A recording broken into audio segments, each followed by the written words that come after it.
તમે અત્યારે સાંભળો, અત્યારે છે ને આ લેક્ચરની અંદર પહેલી વસ્તુ, ઘણી બધી વસ્તુ અંદર લઈને બેઠા હોય એ મૂકીને આવો, મૂકીને આવો, તે મૂકી દો બધી વસ્તુ. હજારો વસ્તુ આપણી અંદર હાલતી હોય એ બધી વસ્તુ સાઈડમાં રાખીએ, બરાબર. આપણે નોર્મલી અપ્રોચ કરીએ અને હકીકતે સાયન્ટિફિક પ્રોસેસ એ છે, સાયન્ટિફિક મેથડ શું છે કે કોઈ વસ્તુને બેઝિક, સૌથી પહેલાની જે બેઝિક વસ્તુ એ હોય ને એ હોય કે તમે કોઈ વસ્તુને ઓબ્ઝર્વ કરો સરખી રીતે. ઓબ્ઝર્વ કરવા માટે તમારી અંદર એક ન્યુટ્રલ ઓબ્ઝર્વેશન હોવું જોઈએ. ન્યુટ્રલ એટલે ખબર પડે? Neutral what is the meaning of this word neutral?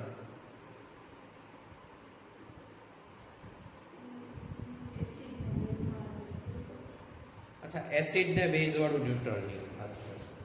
That is different. અને આ વર્ડ વિશે તને કોઈ કદાચ ફેમિલિયર નથી. આપણે બોલો હા, ફ્રી માઇન્ડ એટલે કે એક વસ્તુથી શું થશે શું નહીં થાય પહેલેથી હું નક્કી કરીને નહીં ચાલું, પહેલેથી હું નક્કી કરીને ચાલીશ નહીં. પહેલેથી નક્કી કરીને આજ સુધી આપણે જ્યારે કોઈ પણ વસ્તુ પહેલેથી નક્કી કરીને ચાલ્યા છીએ ત્યારે સાચા પડીએ ખોટા પડીએ એની કઈ ગેરંટી નથી. This is the approach of studying science. I don't know, let me see. At least whenever you start revising, કોઈ પણ વસ્તુ તમે રિવાઇઝ કરવાની ચાલુ કરો, કોઈ પણ વસ્તુ તમે શીખવાની ચાલુ કરો, આ અપ્રોચ છે એ જોઈએ. આઈ ડોન્ટ નો, મને નથી ખબર, હાલો જોઈએ, હાલો જોઈએ. અને ક્યારેય કોઈ સાયન્ટિસ્ટ ઓર સાયન્સની ફેવરમાં કોઈ પણ વ્યક્તિ કામ કરતો હોય, બરાબર, કે સાયન્ટિફિક અપ્રોચ કોઈ પણ માણસનો હોય, કે ક્યારેય એવું ક્લેમ ન કરે કે મને બધી ખબર છે. ક્યારેય ન કરે. ખ્યાલ આવે છે બેટા કે આ સાયન્સના અપ્રોચ કે સાયન્ટિફિક એટીટ્યુડ વાળો કોઈ પણ માણસ હોય ક્યારેય એવું ક્લેમ ન કરે મને બધી ખબર હોય. એ એવું કહે કે હજી એક્સપેરિમેન્ટમાં મેં આ વસ્તુ જોઈ. તમને વિયર્ડ લાગશે પણ ઘણી બધી વખત છે ને કોઈક વસ્તુ ન મળે ને, મને અહીંયા કંઈક વસ્તુ પડી છે મને નથી મળતી, હું એવું નથી કહેતો કે આ વસ્તુ નથી, હું એવું નથી કહેતો આ વસ્તુ છે. હું એવું કહું છું, જોજો ફેક્ટ જોજો, હું એટલું કહું છું દેખાતી નથી, બરાબર. હું એમ કહી દઉં નથી, ધેટ મીન્સ મેં ક્લેમ કર્યું કે મને પાક્કી ખબર છે કે નથી. હું એમ કહું કે અહીંયા છે, કદાચ મળી ગઈ હાલ તો એ ફાઇનલ થઈ ગયું, તો શ્યોરિટી આવી ગઈ ને વસ્તુની. પણ હું એમ કહી દઉં દેખાતું નથી એટલું કહું, કદાચ હોય આજુબાજુ હોય મને દેખાતું નથી, ધેટ ઇઝ મોર ઓનેસ્ટ. ખ્યાલ આવે છે? તો it is about being more honest. અને તમારે એક્સપેરિમેન્ટ્સ પ્લસ ઓબ્ઝર્વેશન્સ, એના ઉપરથી તમારે એક હાઇપોથિસિસ ડિઝાઇન કરવાનો હોય, હાઇપોથિસિસ કન્સ્ટ્રક્ટ કરવાનો હોય. હાઇપોથિસિસ ઉપરથી ઘણી વખત એક્સપેરિમેન્ટ ડિઝાઇન કરવાનો. હાઇપોથિસિસ એટલે ખબર છે?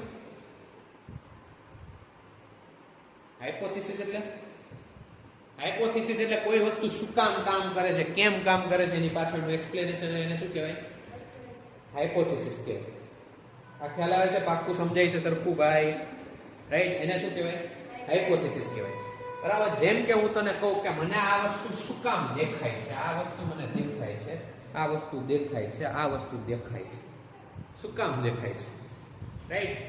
આને લઈને મારી આગળ વેરીફાઈ કરવાની કોઈ રીત નથી, પણ હું કંઈક વિચારી શકું ને, શરૂઆતમાં કંઈક અંદાજા મારીશ ને, હું કંઈક અંદાજા મારીશ ને. તો હાઇપોથિસિસ નંબર 1, હાઇપોથિસિસ નંબર 1 શું છે કે મારી આંખની અંદર કંઈક પાવરફુલ વસ્તુ છે. શું છે? મારી આંખની અંદર શું છે? કંઈક પાવરફુલ વસ્તુ છે. એ પાવરફુલ વસ્તુથી થાય છે શું કે અહીંયા આમ પાવરફુલ વસ્તુ આમ બહાર આવે છે. આમ પાવરફુલ વસ્તુ શું આવે છે? આમ બહાર આવે ને એટલે મને બધું દેખાય, બરાબર. આ શું થયું? હાઇપોથિસિસ નંબર 1 થયું કે ભાઈ કંઈક પાવરફુલ વસ્તુ છે, હું અહીંયા જોઉં ને એટલે પાવરફુલ વસ્તુ અહીંયા પડે છે એટલે મને દેખાય છે. એ પાવરફુલ વસ્તુને નામ આપી દઉં દ્રષ્ટિ. કોઈનું નામ એ હોય, પણ એ પાવરફુલ વસ્તુને શું કહે છે? દ્રષ્ટિ, બરાબર. દ્રષ્ટિ આ નોર્મલ એક ઇન્ડિયન વર્ડ તમને કહું છું, બરાબર, કારણ કે વધારે એપ્રોપ્રિએટ લાગે છે. બહારના વર્ડ એ ઘણા હશે પણ એ પ્રોપર એપ્રોપ્રિએટ મને નથી લાગતો અત્યારે તમને સામે. બરાબર, મારી દ્રષ્ટિ કોઈ વસ્તુ પર પડે એટલે મને એ વસ્તુ દેખાય. આ શું થયું? હાઇપોથિસિસ નંબર 1 થયું ને. હવે આ હાઇપોથિસિસ નંબર 1 ને બનાવ્યું પછી આવશે કે આ હાઇપોથિસિસ ના કંઈક ક્રાઇટેરિયા સેટ કરો ને કંઈક એક્સપેરિમેન્ટલ નો બનાવો. શું સેટ કરો? ક્રાઇટેરિયા કે મારી વાત સાચી પડે, જો આવું આવું થાય ને તો સાચી પડે, જો આવું આવું ન થાય ને તો ખોટી પડે. આને કહેવાય ક્રાઇટેરિયા સેટ કરવા. ખ્યાલ આવે છે? આને શું કહેવાય? ક્રાઇટેરિયા સેટ કરવા. તો એ જો ક્રાઇટેરિયા સેટ કરી શકું તો એને સાયન્ટિફિક હાઇપોથિસિસ કહેવાય, બાકી સાયન્ટિફિક હાઇપોથિસિસ કહેવાય નહીં. જેમ કે હું તમને કહું કે આ વસ્તુ નીચે પડે, તો જે દિવસે ન પડે ત્યારે ખોટું પ્રૂવ થાય, પડે તો સાચું પ્રૂવ થાય. આ ક્રાઇટેરિયા છે. ગ્રેવિટી એક્ઝિસ્ટ કરે છે એના ક્રાઇટેરિયા છે બે. ગ્રેવિટી અલ્ધો આમ તો ઘણું બધું બ્રોડ છે, બરાબર, ખાલી વસ્તુ નીચે પડે એના રિલેટેડ નથી, ઘણું બધું બ્રોડ છે ને ગ્રેવિટી. પણ આ છે, આને શું કહેવાય? હાઇપોથિસિસ એવો કહેવાય જે સાયન્ટિફિક, કે ભાઈ હું કહી શકું આ આમ આમ સાચું પડે ને આમ ખોટું પડે. બરાબર. હવે દ્રષ્ટિવાળી વાત છે. હવે હું કોઈ મને પૂછે કે કેમ ખબર પડે કે દ્રષ્ટિ પડે છે, એ કોઈક રીતના આપણે મેજર કરવું હોય, માપવું હોય, કેમ માપી શકું? તો એ કઈ માપવાની મારી આગળ કઈ રસ્તો કઈ છે નહીં. તો એને હાઇપોથિસિસ કહેવાય. હાઇપોથિસિસ કહેવાય પણ સાયન્ટિફિક હાઇપોથિસિસ કહેવાય. સમજાય છે ભાઈ? એમને તું સાવ પેસિવ થઈ ગયો. એને સાયન્ટિફિક હાઇપોથિસિસ કહેવાય. નો કહેવાય. તો હાઇપોથિસિસ નંબર 1 રિજેક્ટ થયો. પછી આગળ માણસોએ આગળ ઘણું બધું વિચારતા ખબર પડી કે જો હવે મને નથી દેખાતું, હવે મને દેખાય છે, હવે મને નથી દેખાતું. તો ભાઈ, અને આ જો પેલો હાઇપોથિસિસ આ જ આવે. પેલો હાઇપોથિસિસ કે મારી આંખમાંથી કંઈક પડે છે, ક્યાંથી આવે? માણસ એમ જ સમજે કે આપણે આઈ એમ સમથિંગ, યાર મારી અંદર જ કંઈક હોય તો જ દેખાતું હોય ને, એમને થોડું દેખાય. માણસ આમ જ વિચારે નોર્મલી. આપણે યુ સી મી, બરાબર, મારી અંદર જ કંઈક હશે એટલે દેખાતું હશે, બરાબર. એટલે હાઇપોથિસિસ જનરલી જોજો, અને આને લઈને આખી હિસ્ટ્રી છે. માણસો ઘણી જગ્યાએ પોતાને એટલું ઇમ્પોર્ટન્ટ સમજે છે ને, બરાબર, એના લીધે ખોટાઈ પડે છે, ક્યારેક સાચાઈ પડી જાય. અમુક વસ્તુ હશે આપણી અંદર, પણ હકીકત જોવો, તમે બહાર જોવો તો ખબર પડે. તમને દેખાય છે બહારની વસ્તુ દેખાય છે, બહાર કંઈક થયું છે એટલે દેખાય છે. અને એને સિમ્પલ વેરિફિકેશન છે કે ભાઈ લાઇટ બંધ કરો તો નથી દેખાતું, લાઇટ ચાલુ કરો તો દેખાય છે. આને કહેવાય એક્સપેરિમેન્ટ. બહુ જ સિમ્પલ. શું છે આ? એક્સપેરિમેન્ટ. એક્સપેરિમેન્ટ ઉપરથી સમજાણું કે આની અંદરથી કંઈક આવે છે, લાઇટ નામની વસ્તુ છે, એની અંદર કંઈક છે જેથી કરીને મને કોઈક વસ્તુ દેખાય છે, કોઈક વસ્તુ નથી દેખાતી. આ સમજાણું, સરખી રીતના સમજાણું, રાઈટ? તો આના આ હાઇપોથિસિસ નંબર 2 છે. એમ છે કે light is responsible, right, for looking at anything, for anything to be visible. પણ બે વસ્તુ છે, light plus eyes અને brain. ઓકે, બધું જોઈએ ને આમાં. આનો તો ન દેખાય. light plus eyes plus brain makes anything visible to us. આ ક્લિયર?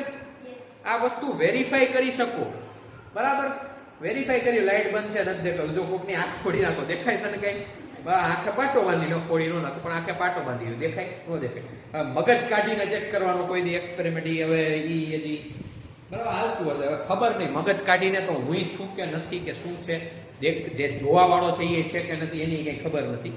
એ આખું અલગ ડાયમેન્શનમાં જાય છે. પણ બેઝિક આઈડિયા એવો કે લાઇટ ઇઝ રિસ્પોન્સિબલ, કે જેથી કરીને કંઈ પણ દેખાય, રાઈટ? ઘણી વખત આપણને વિચાર આવો, મને અંધારામાંય દેખાય, પણ અંધારામાંય ઝીણું ક્યાંકથી લાઇટ આવે છે. ક્યાંકથી શું આવે છે? લાઇટ આવે છે. જ્યાં પણ વસ્તુ તમને દેખાય છે ને, આંખથી દેખાય છે ને, ત્યાં લાઇટ છે. જ્યાં ક્યાંય પણ આંખથી દેખાય છે ત્યાં શું છે? લાઇટ છે. બાકી નો દેખાય, બાકી દેખાય નહીં.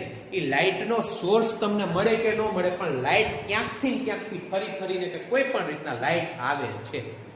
જ્યાં પણ દેખાવાની વાત આવે ત્યાં લાઇટ આવે છે. આ ક્લિયર છે? સરખી રીતના ક્લિયર છે? તો લાઇટ ક્યાંય પડે પછી મારી આંખ ઉપર દેખાય છે, તો અહીંયા પડીને ક્યાંકથી છે ને, હવે આ લાઇટનું શું છે મારે ફિગર આઉટ કરવું છે કે આ કઈ રીતના કામ કરે છે, આ મિકેનિઝમ કઈ રીતના કામ કરે. એક તો અંદરનું મિકેનિઝમ, એક છે બહારનું મિકેનિઝમ. મારે જાણવું છે કઈ રીતના કામ કરે છે. તો પહેલા હું જોઈએ કે જેટલું હું જાણી શકું એટલું હું જાણવાની ટ્રાય કરું, બરાબર. તો અને કંઈક હું હજી હાઇપોથિસિસ કે કંઈક હજી કોઈ વસ્તુ બનાવું છું, બરાબર. અને હાઇપોથિસિસ કે કોઈ પણ વસ્તુ બનાવવા માટે જનરલી શું કરવામાં આવે, જે વસ્તુ મેજર કરવાની હોય ને આ વસ્તુ હોય ને, બરાબર. કારણ કે દેખાય છે ક્યાં, અહીંયા દેખાય છે, અહીંયા દેખાય છે, અહીંયા દેખાય છે, આ વસ્તુ દેખાય છે ક્યાં છે, સ્પેસમાં છે ને, સ્પેસમાં છે ને, સ્પેસમાં ક્યાંક વસ્તુ પડી છે એ દેખાય છે ને, આ દુનિયામાં ક્યાંક વસ્તુ પડી દેખાય ને.